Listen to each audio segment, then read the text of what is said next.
Every story is a door.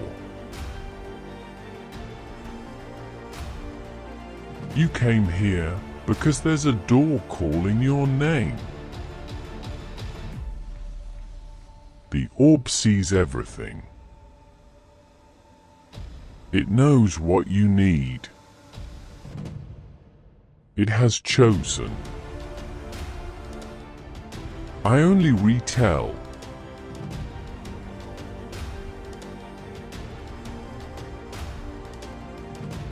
Real or fiction?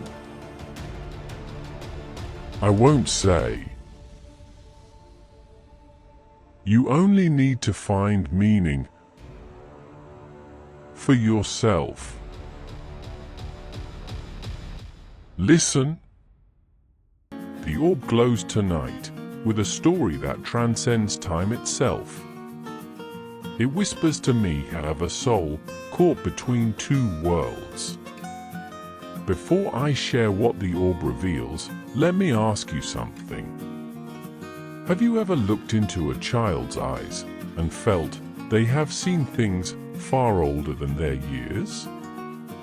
Have you wondered if the soul truly dies or simply moves on? And most importantly, can forgiveness reach beyond death itself? Tonight, the orb shows me a boy named Arjun, a 5-year-old child in a small Indian village, who began speaking of a life he never lived, names he never heard, places he never visited, and a guilt he never earned. This is not fiction. This story was documented, investigated, and remains unexplained. The orb grows brighter now. The story is ready to be told. Listen carefully, for within this tale lies a truth about karma, about forgiveness, and about the unfinished business of the human soul. It began on an ordinary evening. Arjun sat by the window, watching the sunset, when suddenly he spoke.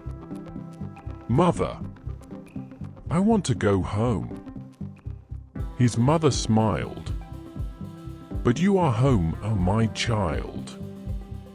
"No." Arjun whispered. "My other home. The one with the big banyan tree near the river." His parents exchanged confused glances. Over the following weeks, Arjun revealed more and more. He spoke of a wife named Lakshmi, children he used to have, a younger brother named Arjun. He described the village in perfect detail, the well at the crossroads, the temple with broken steps, the old banyan tree where he used to sit every evening. But most disturbing was the name he gave. "My name was Vikram," he said. "I died 10 years ago, before I could say what needed to be said." His voice, though belonging to a 5-year-old, carried the weight of decades of regret. His parents were terrified. Was their son losing his mind or remembering it another life? Days passed. The memories grew stronger. Arjun drew maps of places he claimed to know, described people he had never met in this life. His father, a logical man, decided to investigate. He found the village Arjun described, 200 kilometers away, a place they had never visited, never spoken of. And there, in records kept by the village temple, was a name. Vikram. Died 10 years ago, at age 35. The description matched everything Arjun had said. That night, the family made a decision. They would take Arjun to this village, to find the truth. As they prepared for the journey, Arjun sat quietly, his small hands trembling. He knew something awaited him there. Something unfinished. Something that had kept his soul restless for 10 long years. The next morning, they began their journey into the unknown. The bus stopped at the edge of the village, and immediately something changed in Arjun. His eyes widened. His breath quickened, as if he was coming home. "This way," he whispered, taking his father's hand. He led them through streets he had never walked in this lifetime. He knew every turn, every corner, every broken stone. There, he pointed. "That was my favorite shop. The old man who sold sweets. He had only one arm." They asked the villagers. Yes, there was such a man. He died 5 years ago.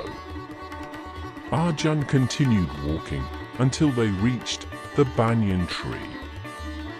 The same tree from his drawings.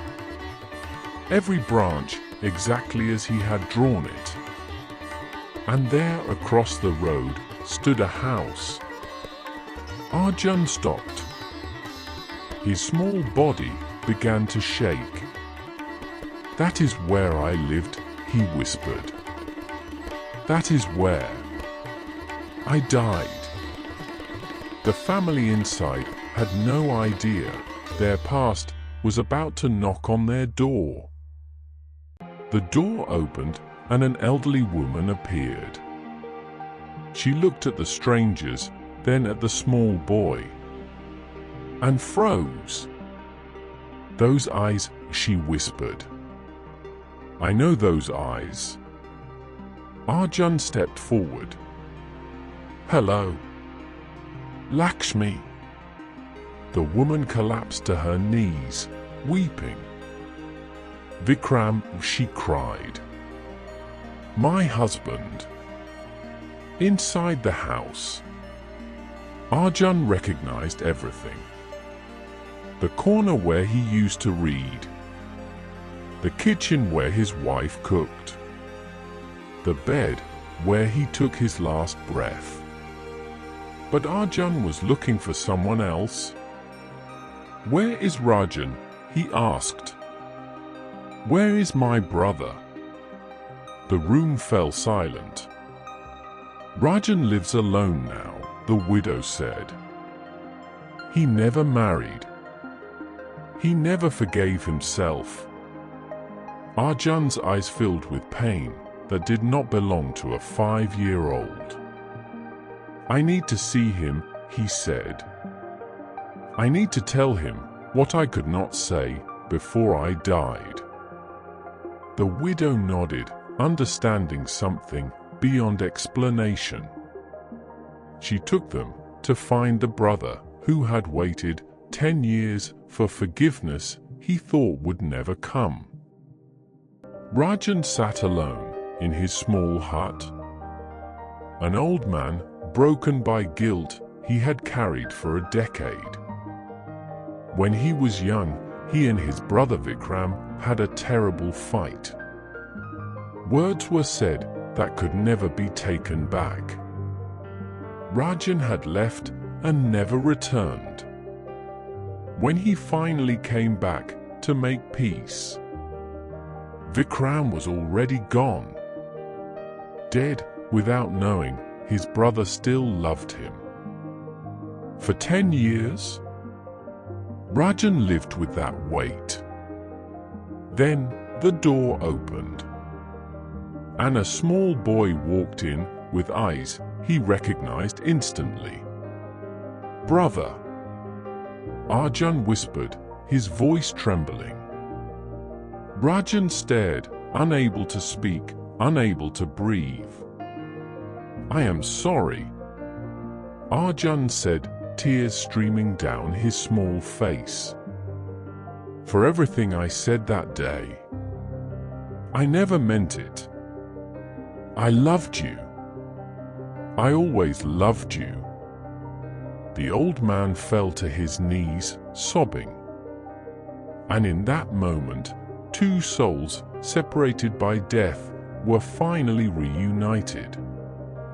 Two brothers it embraced. One in the body of a child. One broken by years of regret. And forgiveness flowed between them, like a river finally reaching the sea. After that embrace, something shifted. Arjun closed his eyes, and when he opened them again, the depth was gone. He looked around, confused, like a child waking from a long dream. "Where are we?" "Mama," he asked. The memories had vanished. The soul of Vikram had finally found peace. And Arjun was just a boy again. Free. Rajan lived his remaining years in peace, knowing his brother had forgiven him from beyond death itself. What does this story teach us? That the words we leave unspoken may haunt us beyond this life. That forgiveness is not weakness. It is the greatest strength a soul can possess. And that karma is not punishment. It is the universe giving us another chance.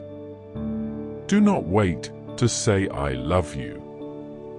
Do not wait to say I am sorry. For we never know if we will have another lifetime to make things right. The orb grows dim now. The story is complete. But the lesson remains. Speak your truth today. For tomorrow may never come. Until next time, may your soul find its peace.